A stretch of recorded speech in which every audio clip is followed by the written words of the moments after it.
आज हमें पढ़ना है बॉन्ड पोलैरिटी। क्या बेटा? Bond polarity. देखो इससे पहले हम क्या पढ़ के आए थे? Dipole movement. क्या पढ़ कर आए थे? डाइपोल मूवमेंट पढ़ कर आए थे। डाइपोल मूवमेंट का मतलब क्या था बेटा? बॉन्ड के अंदर पॉजिटिव टू नेगेटिव जो मूवमेंट होती है उसे क्या बोलते हैं? डाइपोल मूवमेंट बोलते हैं। और वो किस वजह से होती है कि बेटा एक होता है हमारा इलेक्ट्रोनेगेटिव और एक होता है हमारा इलेक्ट्रो पॉजिटिव एलिमेंट। जब दो एलिमेंट आपस में मिलते हैं तो इलेक्ट्रोनेगेटिव एलिमेंट इलेक्ट्रॉन को अपनी तरफ खींचता है, पॉजिटिव टू नेगेटिव खींचता है। उस वजह से बेटा एक डाइपोल मूवमेंट तैयार होता है, उसी को हम डाइपोल मूवमेंट बोलते थे। तो एक बॉन्ड के अंदर जब वो पोलर मूवमेंट आ जाए तो उसे ही हम बॉन्ड पोलैरिटी बोलते हैं। बॉन्ड पर जब डाइपोल मूवमेंट दिखाई दे उसी को हम बॉन्ड पोलैरिटी बोलते हैं। बस यही है बेटा, और कुछ भी नहीं। जैसे हम बेटा एक स्ट्रक्चर देखते हैं H2O का, दो हाइड्रोजन और एक ऑक्सीजन आपस में बॉन्ड बना रहे हैं, सिंगल सिंगल बॉन्ड बनेंगे। बेटा इस केस में हाइड्रोजन पॉजिटिव है और इलेक्ट्रॉन नेगेटिव है। ज्यादा इलेक्ट्रोनेगेटिव कौन है? ऑक्सीजन है। ठीक है, ऑक्सीजन को बेटा इलेक्ट्रॉन की जरूरत ज्यादा है, दो इलेक्ट्रॉन चाहिए इसको अपना ऑक्टेट पूरा करने के लिए, और हाइड्रोजन तो शेयर करने के लिए घूम ही रहा है। ठीक, तो हाइड्रोजन क्या करेगा? अपना इलेक्ट्रॉन इस तरफ देगा, शेयर करेगा, तो यहाँ पॉजिटिव यहाँ नेगेटिव चार्ज बन रहा है। तो बेटा मूवमेंट हो किस तरफ रही है? मूवमेंट हो रही है बेटा hydrogen to oxygen, hydrogen to oxygen. तो इसका रिजल्टेंट देखें तो बेटा रिजल्टेंट ये बना। क्या बना? ये रिजल्टेंट डाइपोल मूवमेंट बनी। बस ये है, इन दोनों की रिजल्टेंट ये बनी। एक डायरेक्शन में यूनि डायरेक्शन हो गई ना, एक ही तरफ डाइपोल मूवमेंट हो रही है। नेक्स्ट स्ट्रक्चर देखते हैं BF3।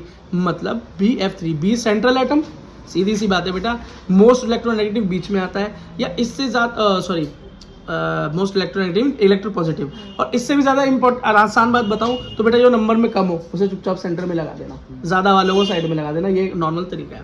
ठीक, अब बेटा एक चीज ध्यान रखो, जो बीच में है हमारा ये B अपना ज्यादा इलेक्ट्रो पॉजिटिव है एज कम्पेयर टू F। ठीक, अब इलेक्ट्रॉन का मूवमेंट किस तरफ हो रहा है? B2F, positive to negative, positive to negative, positive to negative. अब यह क्या हो रहा है बेटा? देखो तीनों दिशाओं में खींच रहा है। मानो आपने यहाँ पे बीच में सामान लिया, उसकी एक रस्सी यहाँ भी बांधी, यहाँ भी बांधी और यहाँ भी बांधी, उसे खींचोगे तो क्या होगा? किस तरफ मूवमेंट होगा? Positive to negative. नहीं, मान लो मैंने एक बेटा यहाँ पे एक पत्थर ले लिया, उस पत्थर पे तीन रस्सियां बांधी, एक इस दोस्त ने पकड़ ली, एक इस दोस्त ने पकड़ ली, एक इस दोस्त ने पकड़ ली। देखो तीन रस्सियां हो गई ना, तीन मूवमेंट हो गए, तीनों दोस्त खींच रहे हैं उसको, तो वो जाएगा कहाँ पे पत्थर? इधर इधर इधर। अगर मैं मान लूँ इक्वल पावर लग रही है तो कहीं पे भी नहीं जाएगा ना, सेम उधर। हाँ, तो बेटा इसका टोटल डाइपोल मूवमेंट जो हो गया वो जीरो हो गया। रिजल्टेंट क्या हो गया? जीरो हो गया। बात समझ में आ गई क्यों हो गया? ठीक है, अगला देखो भाई, फिजिक्स भी लग रहा है इसके अंदर तो भाई, केमिस्ट्री में BeF2। ठीक है, इसके अंदर क्या है बेटा? दो F और एक B। तो यहाँ पर बेटा क्या है? फ्लोर, ये हमारा जो है जरा इलेक्ट्रोनेगेटिव फ्लोरीन, तो F पॉजिटिव टू नेगेटिव, वैसे ही बीच वाला इलेक्ट्रो पॉजिटिव ही होता है ज़्यादा टाइम। तो यहाँ पर क्या हो रहा है बेटा? वही कंडीशन है कि बीच में पत्थर है, एक इस तरफ आपका दोस्त खींच रहा है, एक इस तरफ आपका दोस्त खींच रहा है, तो पत्थर किस तरफ जाएगा अगर इक्वल पावर लग रही है तो? Zero dipole total. तो डाइपोल मूवमेंट करने का यही एक तरीका है। और बेटा याद रखना, मॉलिक्यूल का स्ट्रक्चर फॉर्म करने में भी ये डाइपोल मूवमेंट बहुत मैटर करता है ना। यही इसका स्ट्रक्चर तैयार करेगा कहाँ तक मूवमेंट होगी नहीं होगी। फेजान्स रूल ये कहते हैं बेटा, हम कुछ पढ़ के भी आए हुए हैं कि जितने भी हमारे आयनिक या कोवेलेंट बॉन्ड्स हैं, क्या है? कोवेलेंट बॉन्ड्स हैं, वो कुछ थोड़ा सा पार्शियली आयनिक कैरेक्टर्स दिखाते हैं, और जो हमारे आयनिक बॉन्ड्स हैं वो कुछ कोवेलेंट कैरेक्टर्स भी दिखाते हैं। ये हम देख चुके हैं पहले पोलर डाइपोल मूवमेंट पे। अब यहाँ पर भी नई चीज क्या बता रहे हो फैजान जी? ये तो हमें पता है। तो फैजान जी कह रहे हैं अब पिक्चर चालू हुई, अब देख लेना। फैजान कह रहा है मान लो एक कैटायन है और एक एनाइन है। क्या है? एक कैटायन है, एक एनाइन है। अच्छा एक बात बताओ बेटा, एनाइन और कैटायन में बड़ा कौन होगा, छोटा कौन होगा? कैटायन बड़ा होगा, एनायन छोटा होगा। गलत जवाब बेटा, कैटायन हमेशा छोटा होगा एनायन से। पूछो क्यों? भाई कैटायन बनता कब है? जब इलेक्ट्रॉन का लूज कर दोगे। एक मान लो एक मेरे पास एक परमाणु है, एक एटम है, उस एटम के अंदर भाई equal number of electron, equal number of proton होते हैं, तभी तो वो न्यूट्रल होता है, उस पर कोई चार्ज नहीं होता। इलेक्ट्रॉन खो देगा, लूज कर देगा, तो प्रोटॉन ज्यादा तो पॉजिटिव बन जाएगा, मतलब कैटायन बन गया, है ना। कैटायन याद करने का तरीका क्या है? सीधा जा रहा था, बिल्ली ने काट लिया। ठीक, तो कैट ने काटा तो कैटायन हो गया। तो बेटा एक बात बताओ, जब इलेक्ट्रॉन बाहर निकल गया तो शेल क्या हो गई? छोटी हो गई ना। तो इलेक्ट्रॉन का साइज, एटम का साइज छोटा होगा कि बड़ा होगा? इलेक्ट्रॉन लूज करने पे छोटा हो जाएगा। तो कैटायन हमेशा क्या होता है? एनायन के कंपैरिजन में छोटा। और ये क्या हो गया? एक इलेक्ट्रॉन और ले लिया और मोटा हो गया। अब तुम अपनी जेब में सामान डालते जाओगे तो जेब का साइज बढ़ेगा कि छोटा हो जाएगा? बढ़ जाएगा। तो समझ लेना इस बात को। ठीक, अच्छा अब मानो जब ये कैटाइन इस एनायन के पास जाने लगे, जब ये कैटाइन इस एनायन के पास जाने लगे, भाई कैटाइन अपने आप में तो कुछ भी नहीं है और एनायन अपने आप में भी कुछ नहीं होता। एनायन क्या होता है, इलेक्ट्रॉन जब मिल जाते हैं तो एनायन चार्ज आ जाता है, बहुत सारे इलेक्ट्रॉन मिलकर, और बहुत सारे इलेक्ट्रॉन लूज हो जाए या प्रोटॉन बढ़ जाए तो वो कैटायन हो जाता है। तो हम इसे क्या बोलते हैं बेटा, क्लाउड बोल देते हैं। क्या बोल देते हैं, क्लाउड भी बोल देते हैं। क्लाउड मतलब काफी सारी मिलकर, ठीक। जब ये कैटायन इस एनायन के पास जाता है तो क्या करेगा, इसको अपनी तरफ अट्रैक्ट करेगा या नहीं करेगा, करेगा ना। तो बेटा इस चक्कर में पता है क्या होता है, इसका ये शेप बिगड़ने लगता है, इस एनायन का शेप, इसके क्लाउड का शेप बिगड़ने लगता है, थोड़ा थोड़ा इसकी तरफ को खींचने लगता है, थोड़ा थोड़ा इसकी तरफ खींचने लगता है। इसका गोल गोल शेप कैसा होता है, थोड़ा डिस्टॉर्ट हो जाता है। कैसा हो जाता है, थोड़ा सा डिस्टॉर्ट होने लगता है। तो इसको वो बोलते हैं कि भाई इस कैटायन की वजह से एनायन के क्लाउड में जो डिस्टॉर्शन आ गया, जो शेप में चेंज आ गया, वही पोलराइजेशन कहलाता है। वो क्या है, पोलराइजेशन ऑफ एनायन। क्योंकि मतलब शेप चेंज किसकी हुई, एनायन की हुई ना, तो इसको पोलर डिस्टॉर्शन किसका हुआ, एनायन का हुआ। तो change in shape of, distortion in shape of anion is called polarization. बात समझ में आ गई।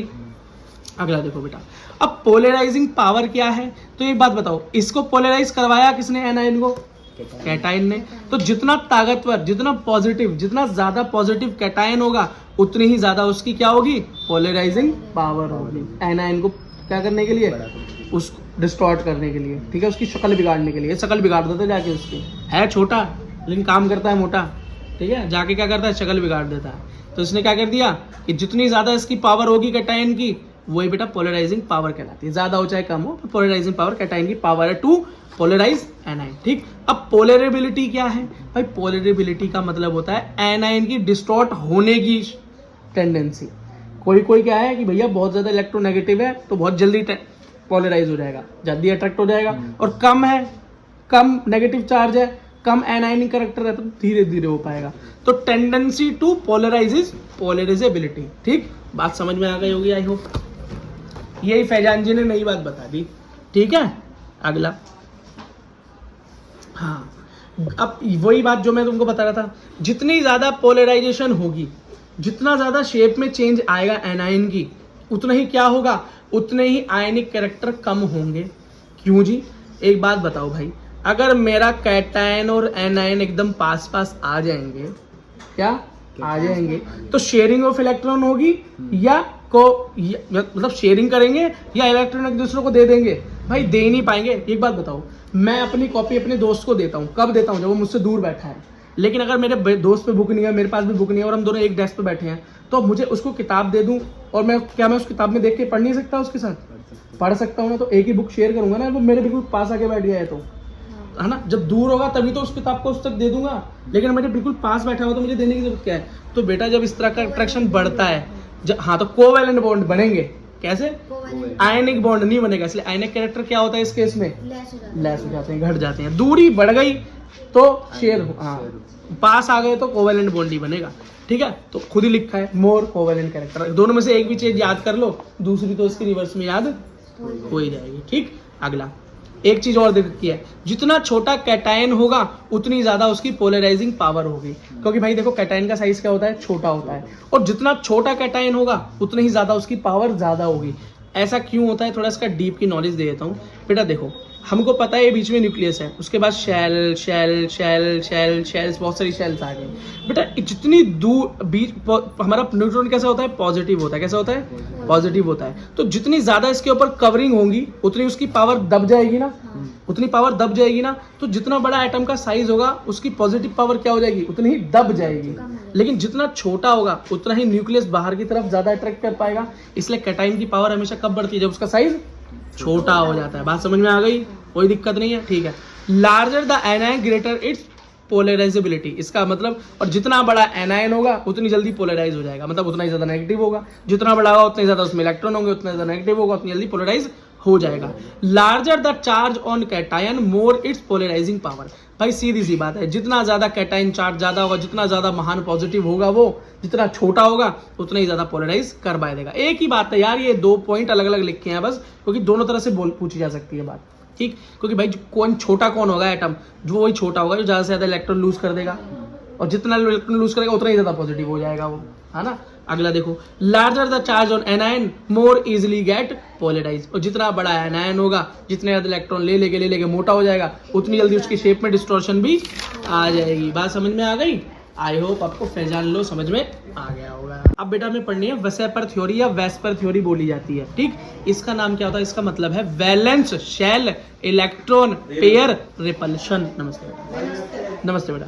Valence shell electron pair repulsion, ये क्या है भाई? रिपल्शन, रिपल्शन का मतलब होता है अट्रैक्शन का अपोजिट।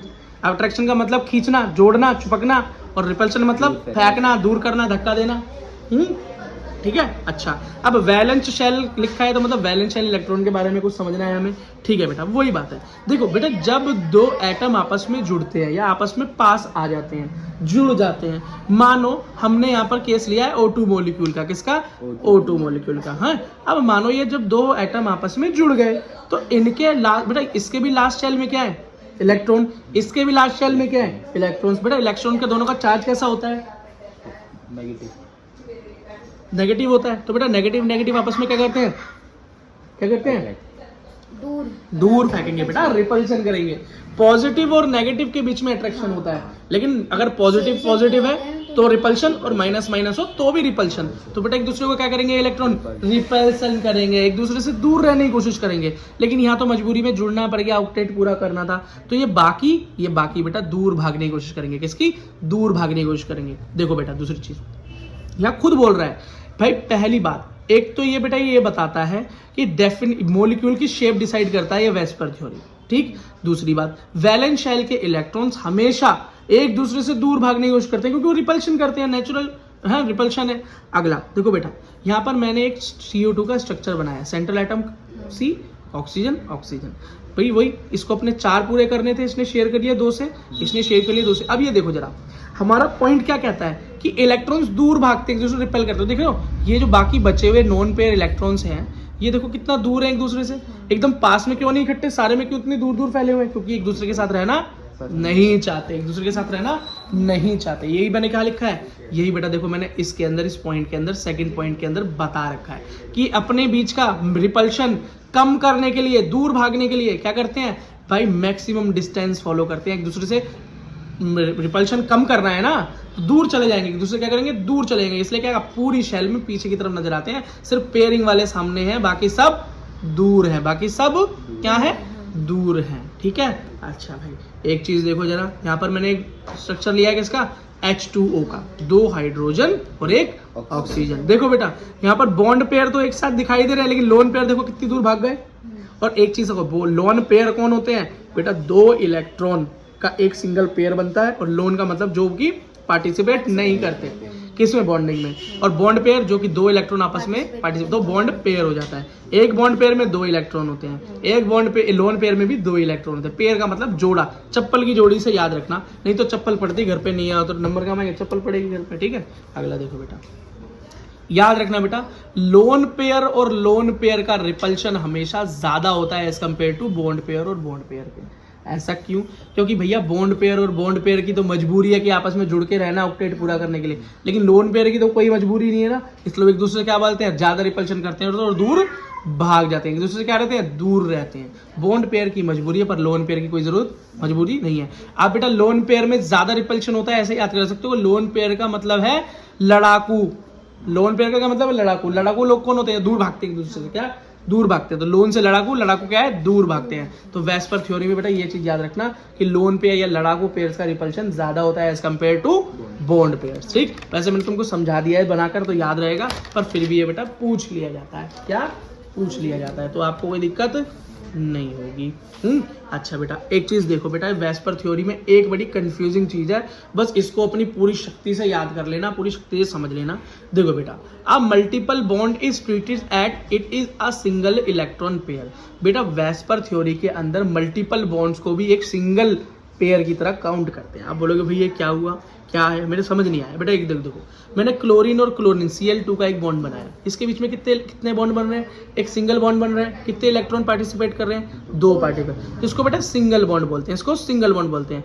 कुछ एटम ऐसे होते हैं जो डबल बॉन्ड बनाते हैं आपस में, तीसरे ट्रिपल बॉन्ड बनाते हैं। शुरुआत में मैंने एग्जाम्पल दिखा रखा है। तो जब सिंगल बॉन्ड होता है तो 2 इलेक्ट्रॉन पेयर करते हैं, जब डबल बॉन्ड होता है एक तो 2 इलेक्ट्रॉन पेयर करते हैं, जब ट्रिपल बॉन्ड होता है तो 3 इलेक्ट्रॉन पेयर करते हैं, लेकिन भैया वेस्पर थ्योरी के अंदर all bonds are treated as single bond. सारे बॉन्ड को सिंगल बॉन्ड की तरह ही वो पेयर करते हैं। जैसे एक सिंगल बॉन्ड, 1 सिंगल बॉन्ड की बात करें तो उसको 1 इलेक्ट्रॉन पेयर बोलेगा, ये तो नॉर्मल है। लेकिन जब डबल हो या ट्रिपल हो वो उसको भी 1 इलेक्ट्रॉन पेयर ही बोलेगा, बस सुपर लगा देगा आगे। जहां सुपर लिखा आ जाए तो समझ लेना सुपर का मतलब है नॉर्मल 1 इलेक्ट्रॉन पेयर से ऊपर की बात हो रही है, मतलब डबल बॉन्ड या ट्रिपल बॉन्ड की बात हो रही है। तो वेस्पर थ्योरी की ये क्या हो गई, ये वोकेबुलरी हो गई भैया, याद करनी पड़ेगी इसी तरीके से, नहीं तो आगे क्या होगा, हम कंफ्यूजन में आ जाएंगे। कहीं पर 1 इलेक्ट्रॉन पेयर लिखा होगा, सुपर पेयर, और हम क्या समझेंगे यार ये तो सिंगल बॉन्ड की बात हो रही है, 1 इलेक्ट्रॉन पेयर की बात हो रही है। हम वहां पर क्या कर देंगे, गलती कर देंगे। क्या कर देंगे, गलती कर देंगे, और ये गलती हम पेपर में अफोर्ड नहीं कर सकते। ठीक है, अब ये देखो, वैसे यहाँ पर क्या है, डबल बॉन्ड हो रहा है ना, यहाँ डबल बॉन्ड दिखाई दे रहा है ना आपको CO2 में, लेकिन यहाँ पर हम क्या लिखेंगे, वेस्पर थ्योरी के हिसाब से 2 बॉन्ड पेयर लिखेंगे ओनली, एक सिर्फ 2 ही गिनेंगे इसको, एक्चुअली है 2 डबल बॉन्ड। अरे देखो इसके अंदर सिंगल बॉन्ड, इसको भी हमने क्या गिना, 2 बॉन्ड पेयर ही गिना। ये देखो, जबकि यहाँ पे डबल बॉन्ड था और यहाँ सिंगल बॉन्ड है, और फिर भी हाँ यहाँ भी 2 बॉन्ड पेयर लिखा और यहाँ भी 2 बॉन्ड पेयर लिया, बस ये 2 बॉन्ड पेयर है और ये 2 बॉन्ड सुपर पेयर है, बस और कोई दिक्कत नहीं है। आई होप बेटा आपको इतनी बात समझ में होगी, इसको आगे कंटिन्यू करते हैं।